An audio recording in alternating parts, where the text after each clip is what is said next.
Wendy Williams was once one of the most powerful and influential voices in American entertainment.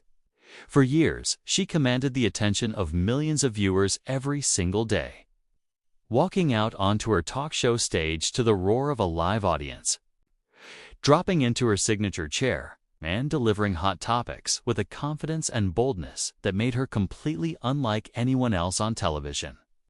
She was sharp, she was fearless, she was funny, and she was real in a way that audiences responded to with genuine loyalty, which makes the story of what has happened to her since all the more painful to sit with.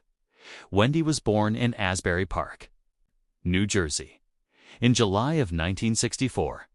She grew up in a family that valued education and hard work. And from an early age, she was drawn to communication, to performance, to the idea of having something to say and making sure people heard it.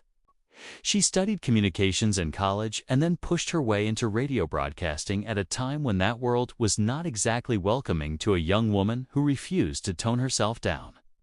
She was loud and opinionated and willing to go places that other people stepped carefully around, and radio stations did not always know what to do with her. Some of them let her go. She kept moving forward anyway. That persistence paid off in a way that very few careers in media ever do.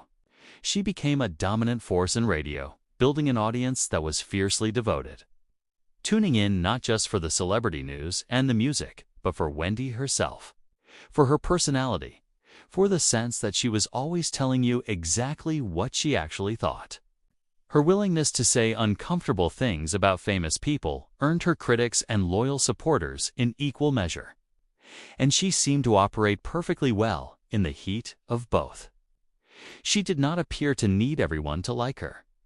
She just needed everyone to listen. The television version of that radio energy arrived with her own daytime talk show, which launched in 2008 and ran for more than a decade. At its peak, the show was a genuine piece of American pop culture.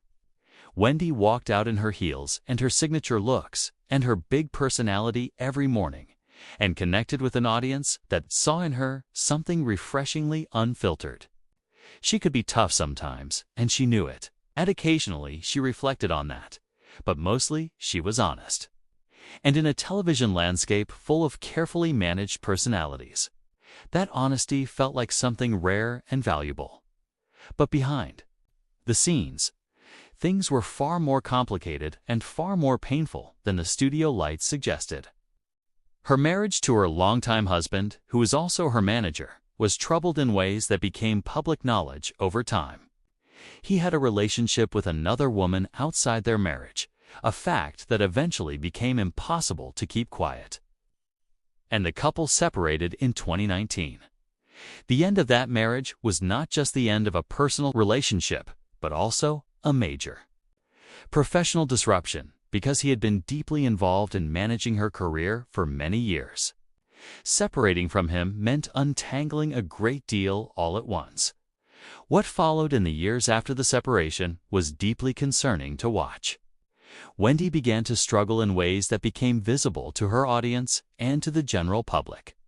She had spoken openly about her personal battles in the past, and she had always done so with a directness that her fans respected. But the difficulties she faced after her marriage ended appeared to grow deeper and more serious. She made public appearances that worried people. There were moments that suggested something more significant was happening beneath the surface. Her health challenges began to stack up in a way that was hard to follow from the outside, but painful to learn about piece by piece. It became known that Wendy had received serious medical diagnoses affecting her memory, her behavior, and her ability to communicate and express herself clearly.